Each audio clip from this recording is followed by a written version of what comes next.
والآن نبتدئ مع أولى فعاليات المؤتمر، وهو المحور الأول للمؤتمر، أفضل الممارسات لمنظومة الابتكار. وتتفضل الدكتورة هدى الخزيمي، أستاذة الأبحاث بقسم الهندسة بجامعة نيويورك بأبو ظبي، ومديرة مركز جامعة نيويورك بأبو ظبي للأمن الإلكتروني لإدارة الجلسة. فلتتفضل. السلام عليكم ورحمة الله وبركاته، شو أخباركم؟ يعطيكم العافية، سموح منكم. أتوقع الحين تسمعوني صح؟ أستاذ أحمد؟ أوكي. اليوم احنا بنتكلم بشكل سريع لمدة 10 دقائق فقط حتى نفتتح الجلسة الحوارية الحالية عن كيف ممكن إن احنا نعمل driving economic efficiency through building communities and practices. ما أعرف إذا تقدرون تشوفون الشير سلايدز مالي. أوكي، أتمنى أنكم تشوفوني. نتكلم اليوم عن كيف إن إحنا نعمل economic efficiencies أو نحفز المسرعات الاقتصادية من خلال الابتكار، وكيف إن الابتكار يعتبر من العوامل المحفزة للموضوع. شكرا أستاذ أحمد على التعريف. أنا بمشي بطريقة سريعة على أساس نتكلم إن كيف الابتكار كان من العوامل التي عملت تحولات اقتصادية مهمة حول العالم. لما نشوف المحفز الأساسي الاقتصاد العالمي هو يتمحور حول ما نسميه بالجي دي بي، الجروس دوميستيك برودكت. بس بالنسبة للاقتصادات العالمية اللي هي تعتبر من أكثر نسميها الستيبل ايكونوميز، فإنها ما تعتمد بشكل أساسي على الجي دي بي. نحتاج إن إحنا ننظر بأسلوب أكثر دقة لما يحفز النشاط الاقتصادي في هذه الدول. ما يحفز النشاط الاقتصادي ما نسميه بتوتال فاكتور اوف برودكتيفيتي أو العوامل المتكاملة للإنتاجية. والعوامل المتكاملة للإنتاجية في دول مختلفة نفس ما أنتم شايفين هنا معانا تعتمد على الفيزيكال كابيتال، تعتمد على الهيومن كابيتال، تعتمد على الانوفيشن. فبالتالي احنا اساسا نحفز اقتصاد متسارع يحتاج منا ان نركز على التكنولوجيا والابتكار بشكل محوري واساسي من اجل تحفيز الاسواق والاقتصاد، مستويات الاقتصاد المختلفه في البلد، ومن اجل ان نبني نوع من الثقافه والمجتمعات حول هذا الاقتصاد. لما نشوف الدول المتقدمة اقتصاديا عالميا من منظور الجي دي بي، نشوف أن الولايات المتحدة الأمريكية والصين في تقدم مستمر. ولكن إذا شفنا من هذه الدول اللي هم يصرفون بشكل أساسي ومتسارع وكبير في قطاعات ريسيرش والديفلوبمنت، البحث والتطوير، نشوف أن هذا موجود في دول مثل ساوث كوريا، إسرائيل، اليابان، فنلندا، السويد والدنمارك. هذه الدول تعتبر الملكية الفكرية هي الملكية الفكرية أو الملكية الإنتاجية في الاختراعات وفي الابتكار هي من أهم المؤسسات المحورية لهم. فإحنا عندنا نوع من المسكونسبشن أن الابتكار يأتي بلو ريتيرن اوف انفستمنت، انه يجي بس من الجامعات، انه يكون ريستريكتد للبزنس، وهذا غير صحيح. innovation ecosystems مهم ان احنا نبنيها، مهم انه يكون فيها flow of capital او يعني نوع من التسويق لرؤوس الاموال، ونوع من طريقه تملك الملكيه الفكريه بشكل عام. الدول التي قامت من نكبه كوفيد اللي شفناها كانت دول ذات عاليه التوتال فاكتور اوف برودكتيفيتي والR&D، واحنا بهالاسلوب نعمل انلوك للايكونوميك ريزيلينس. فاحنا ما بكلمكم الحين بشكل كبير لان ما عندنا وقت، وما حابه اني اخذ من وقت السيشن للناس اللي بعدي. ما حابه اتكلم باسلوب كبير عن بقيه التوك. نتكلم عن الفاينل اجندا اليوم. نتكلم بشكل كبير عن I would like to give the floor to Jeffrey F. Finnickel, President and CEO of International Economic Development Council, to talk about the next session. Jeremy, please go ahead. The floor is yours. Mr. Finkel? Dr. Huda? I am here. Dr. Huda? I am here. Yes, Mr. Finkel, how are you? I am. But let me see. How are you? How is Paris with you? Paris is wonderful. It was nice talking to you this morning. Yes, yes. How are you, Jeffrey? Sorry for this. I thought you are going to be automatically on the next group. So Jeffrey is the president and دكتورة هدى إذا تكرمتي حضرتك تديرين التراك بس لو تقدمينهم ورا بعض لأن بعد فيه بعدين مستر كرشنا. اوكي سو اقدمهم كلهم مع بعض؟ لا الحين تقدمين مستر جيف وبعده يكون كرشنا. Yes, so Jeffrey Finkel will be, he is the president and CEO of the International Economic Development Council from the USA, is going to be with us today on 2 consecutive sessions. Jeffrey, the floor is yours. Please go ahead. I don't want to keep you more because it's your time is critical. Great, thank you very much. Can you see my PowerPoint? Loud and clear, it's very visible. Thank you so much. All right, great.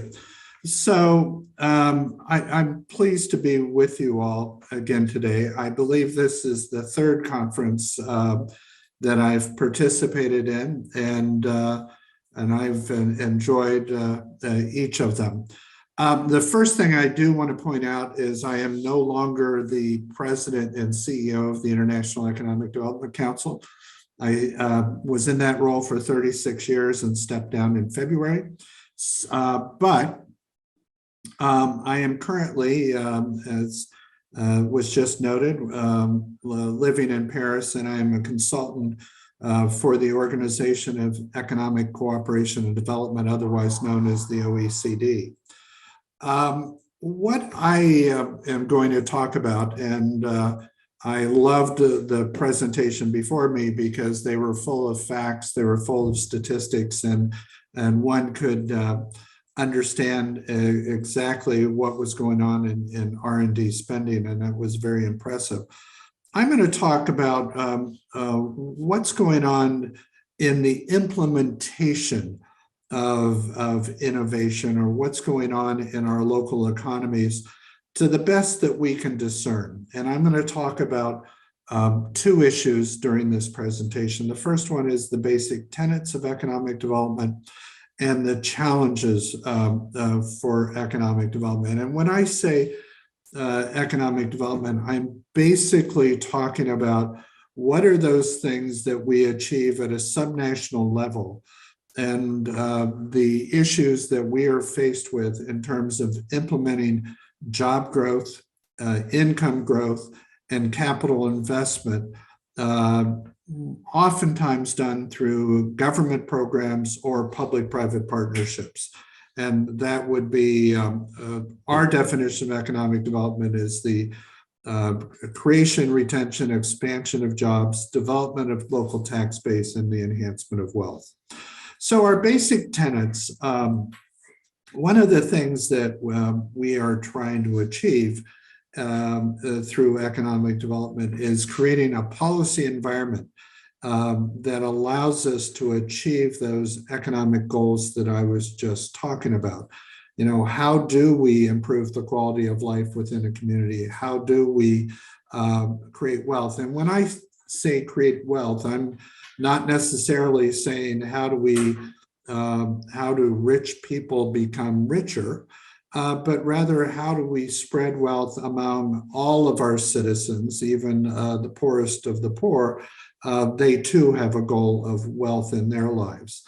The economic development efforts that I work with, those issues focus on talent. And by the way, in most all OECD countries, and in particular in the United States, of which I am most aware, issue of talent is of extraordinary importance.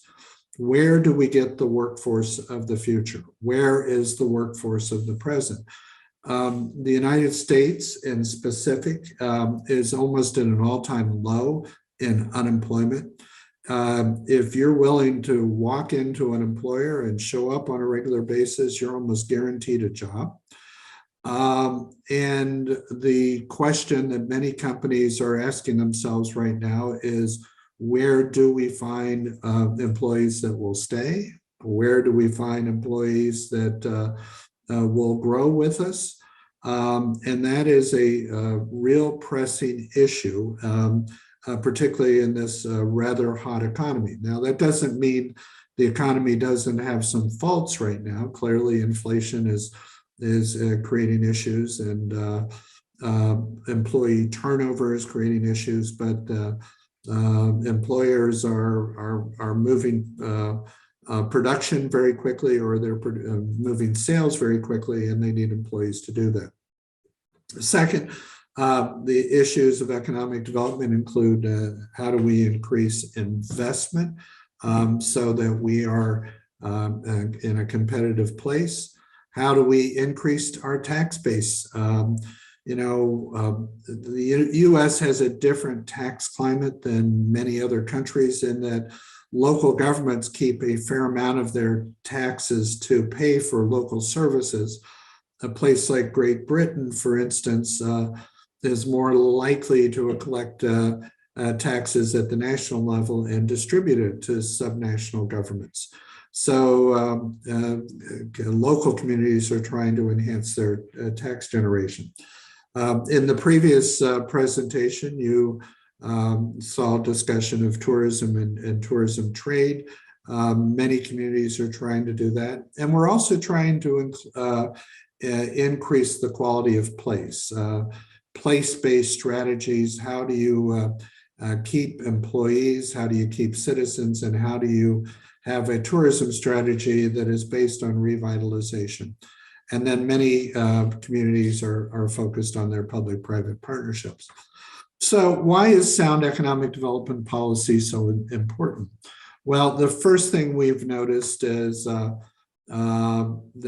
many countries are focused on globalization and how do they keep a larger amount of their production, or how do they bring more production to their local economies.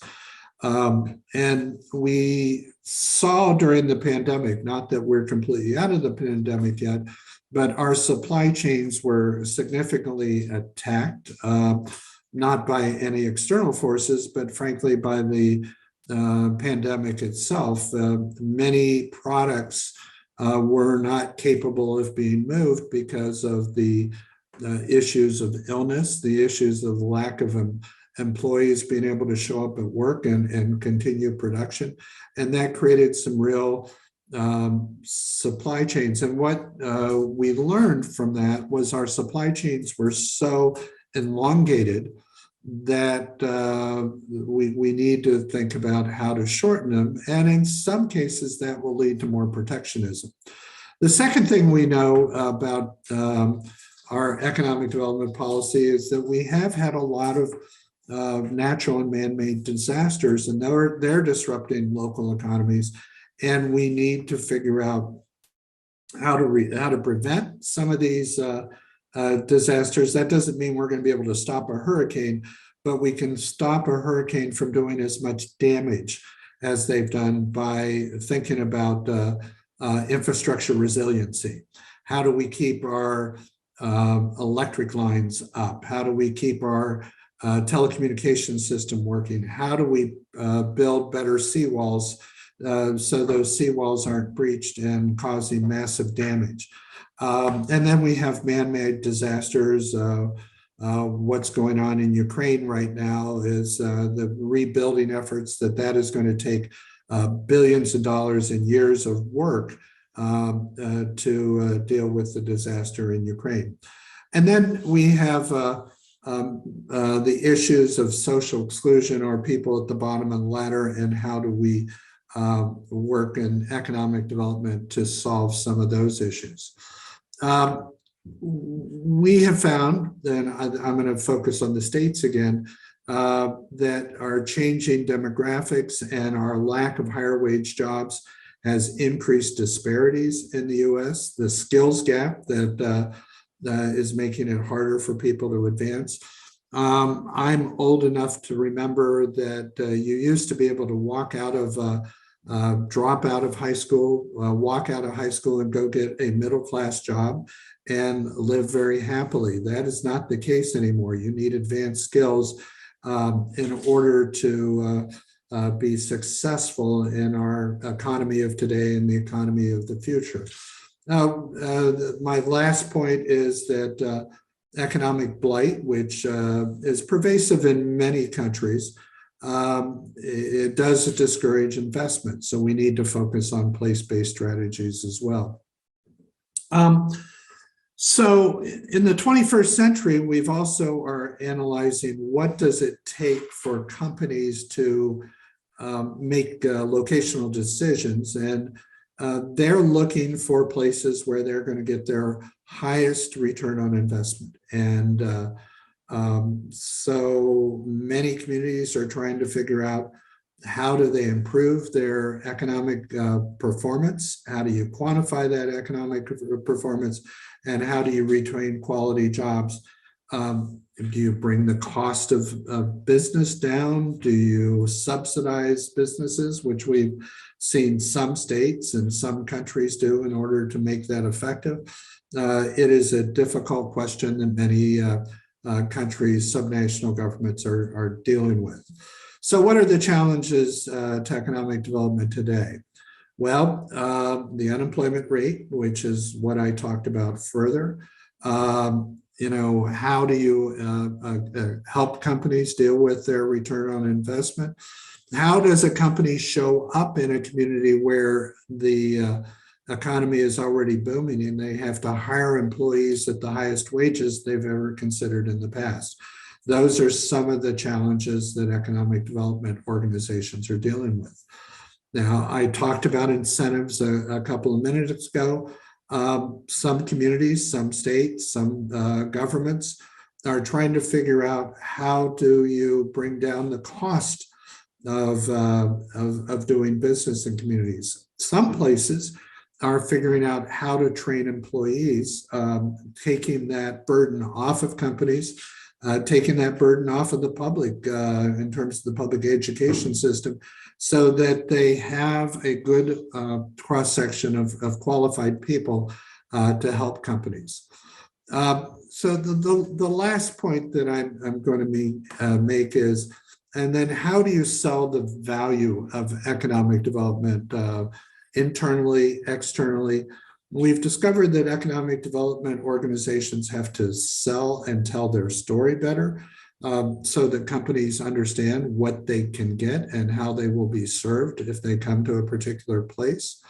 We need to engage and educate citizens, stockholders, civic leaders, elected officials, leaders on what the role of economic development is in their communities. We need to continue to have communication so that companies, people know what the economic development organization can do. And we need to remind people that there are metrics that we undertake to take on these. So these metrics are important so people understand what the bottom line is. As I indicated at the beginning, this is not the first time I've had the opportunity and pleasure to participate in this conference.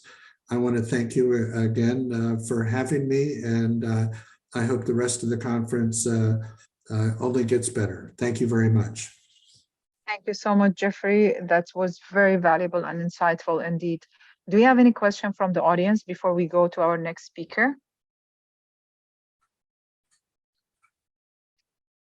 I do have a question for you, Jeffrey. What would be your priority number one to activate this year for proper economic development? Well, I think, and it kind of depends on what seat you're sitting at, but without a doubt, the number one issue is how do we prepare more people to enter the workforce? We still I think this is probably true in most localities, most countries, there are people that are unprepared to go to work. They may not have had good jobs in the past. They may have not had good job skills. They may not have good attendance at going to work. And we need to address those issues in order for those places to be more successful, to have greater GDP. And GDP we refer to on the national level, but I would also argue you need a good gross domestic product at the local level as well. If you, there are many cities and Great Britain, France, where I'm sitting today, certainly the United States and Canada, that they don't have good education programs, they don't have good colleges, they don't have good community colleges, and as a result, there is more poverty in those places. How do we take those people who live in those communities to a higher and more successful enjoyment of their lives, better income through education? Thank you so much, Jeffrey. So we have one last question from Yad Nibras, and he's asking what the best places for higher ROI. Are they one of the cheap skill workers, or are we have to check other factors? I think you've answered that already and said high skill jobs. But what are the factors for higher ROIs? Maybe in less than 1 minute because we have to jump for the next session. Every community if you're locating a facility, you need to think about what are the most important things to your company, and you need to grade those. A factory is going to have a different set of factors than a headquarters operation, and you need to pick those places based on the skill sets you're looking for. Perfect. Thank you, Jeffrey. Thank you for your very insightful conversation here. Thank you. See you next in the next presentation. Thank you so much. So now we are going to channel to Krishnan Naganathan, and he's the founder and CEO of Think Horizon Consultants. And today he's going to join us from India. Krishnan, the floor is yours by all means. Let's just not delay. Thank you. And can I present my, share my presentation. Yep. We see it. We don't see the slides yet. Yeah. I'm not sure.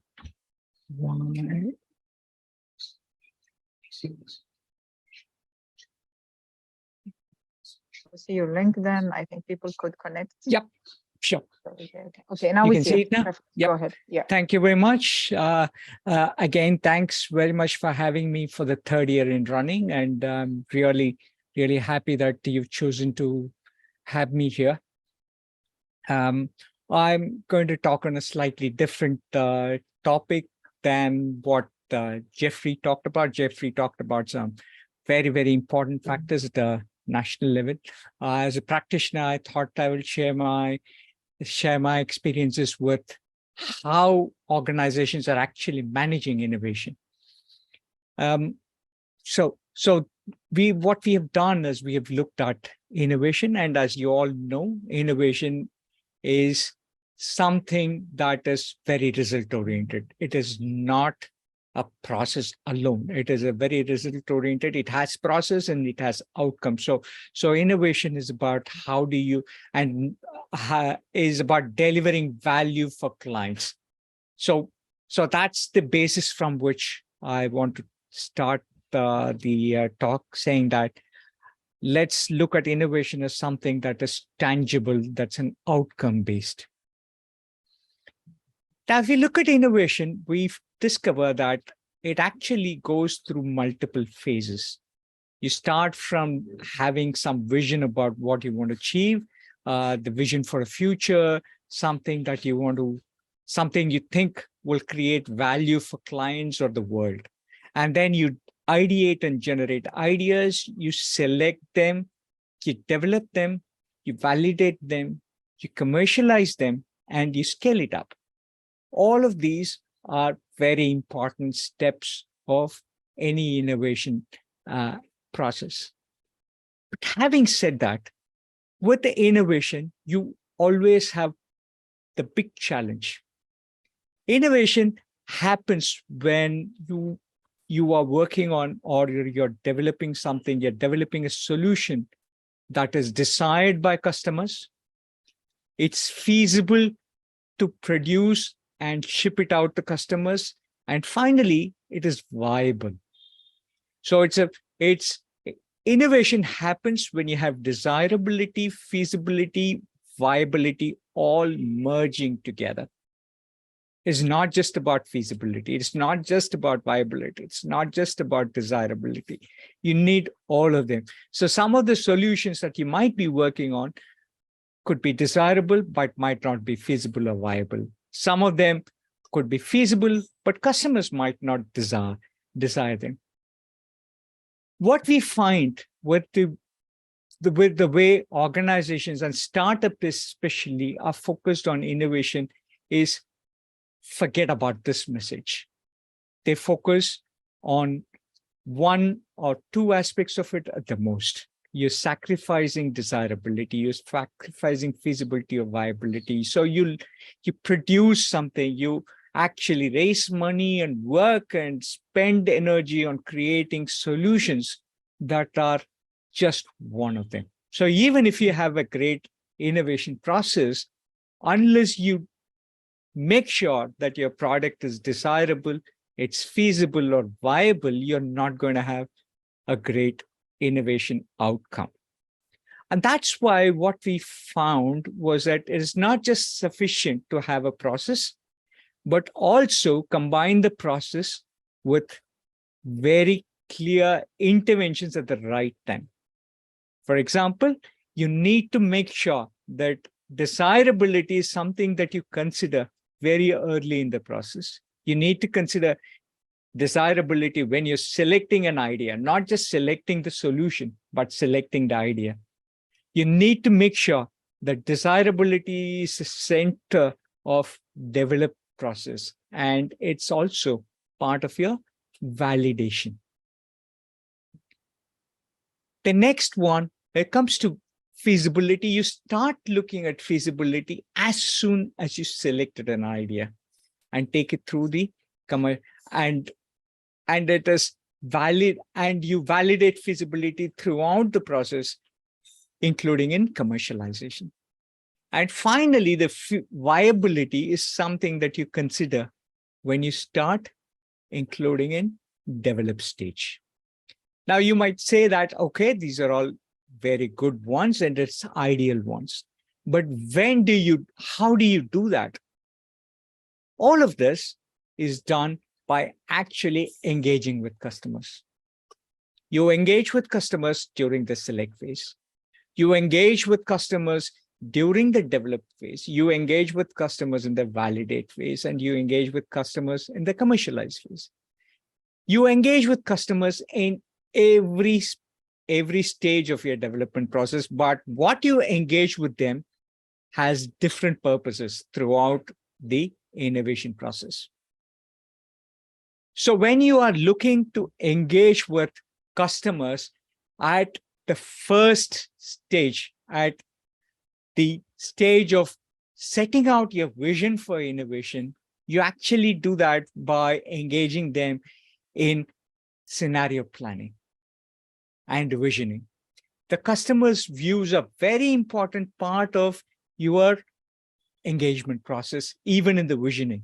And that can be done by the scenario planning process. But when it comes to sourcing of ideas, to engage with the best efforts of sourcing ideas happen if you have an open innovation process. By which we mean that you collect ideas not just from your internal ones, but not just your own ideas, but also go out to the market, go out to customers, go out and figure out what are the things that are important, what are the technologies that are happening, what are the things that are coming up. So it's all done along with customers. So engage with the world in actually even generating ideas, not just doing it yourself. When it comes to selecting ideas, the engagement with customers is to actually identify, is the problem real from a customer perspective? Are they really interested in it? We might be very interested, and all innovators are very interested in their problems. They are invested into it. They feel very passionate about the idea that they are working on.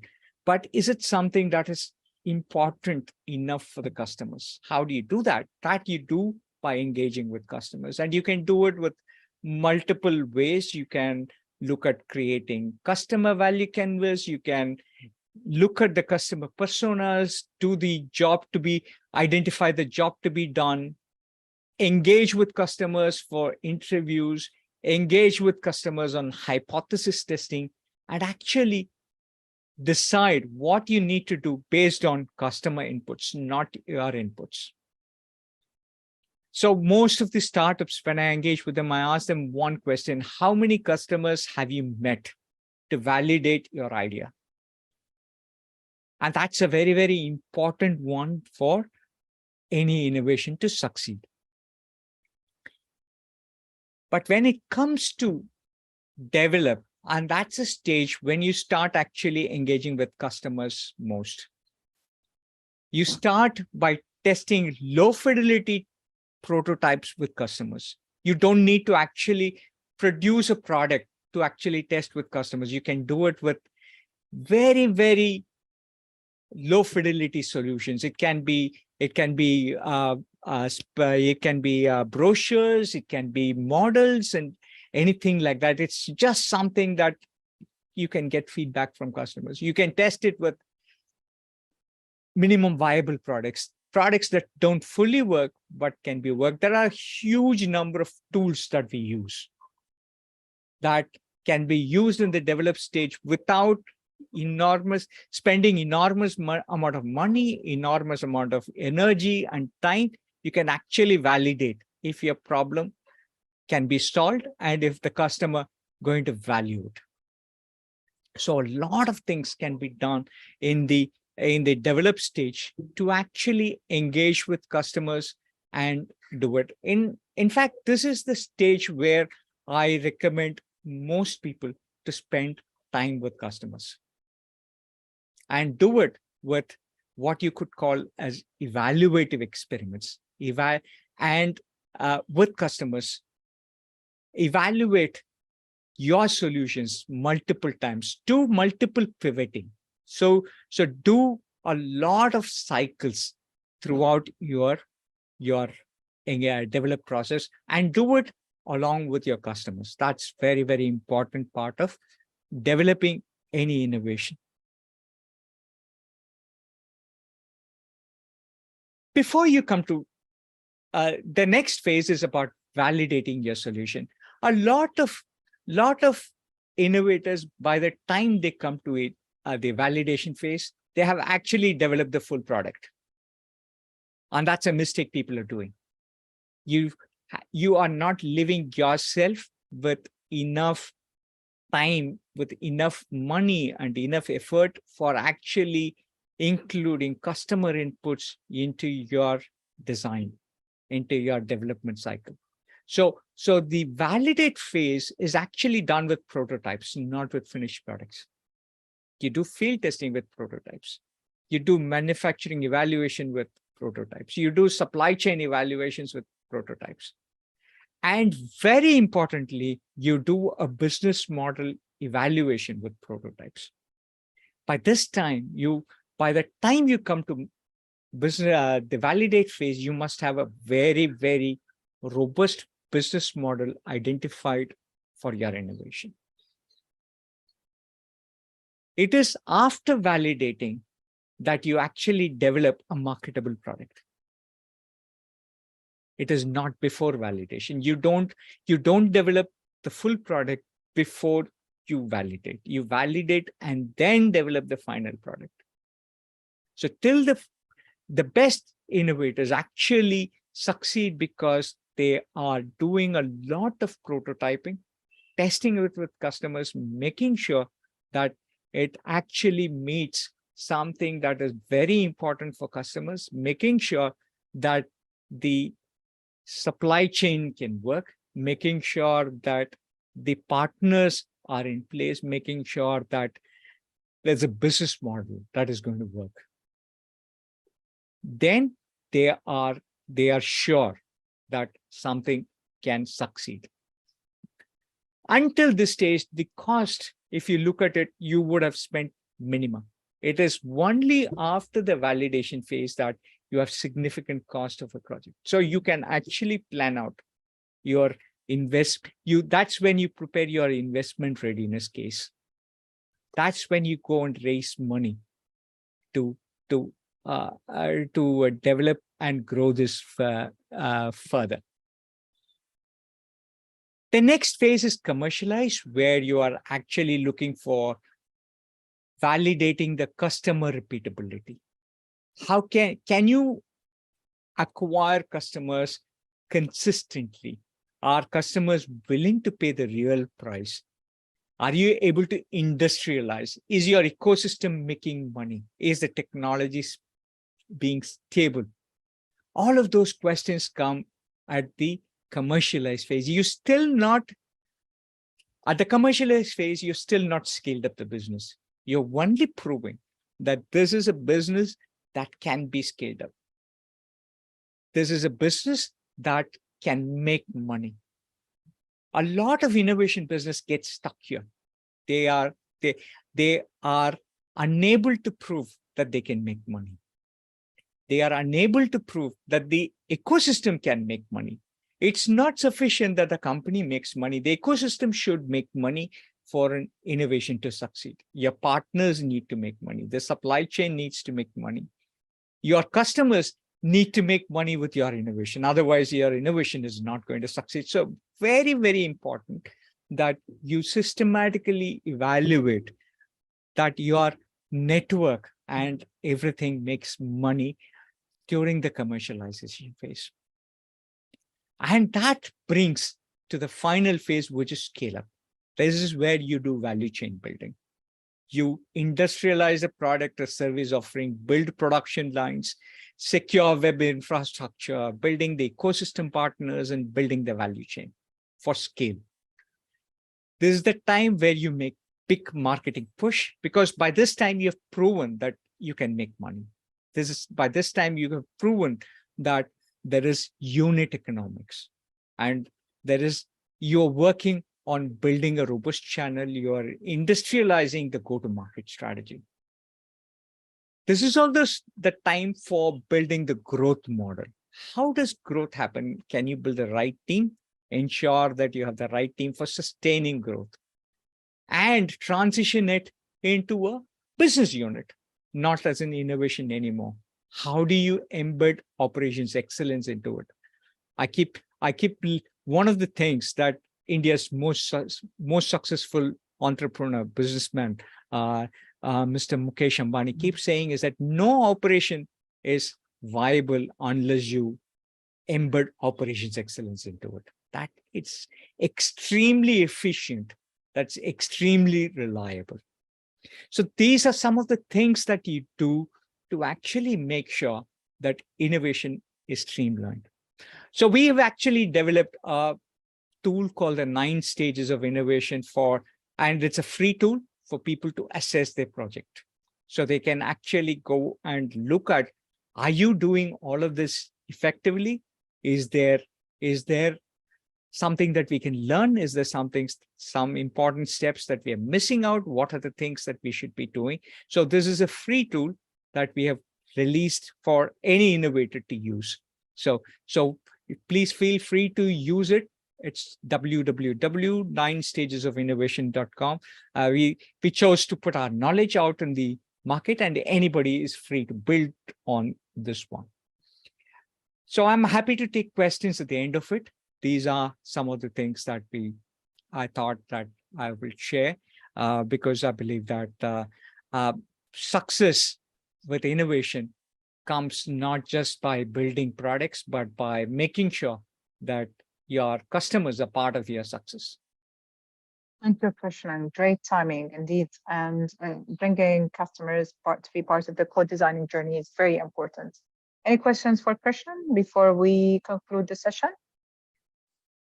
I'm gonna look at the Q&A. I think we have one question from the audience. I believe we have already answered that question. If we don't have questions, yes, Dr. Hanadi. Yes, hi, Dr. Huda. We don't have a Q&A from the audience, just we have open discussion between the speaker. If Mr. Finkel want to speak with Mr. Krishna and with you, more than welcome to discuss any point. Perfect. Mr. Krishna, did you have anything? What is the future of innovation ecosystem in the MENA? I think in comparing to India.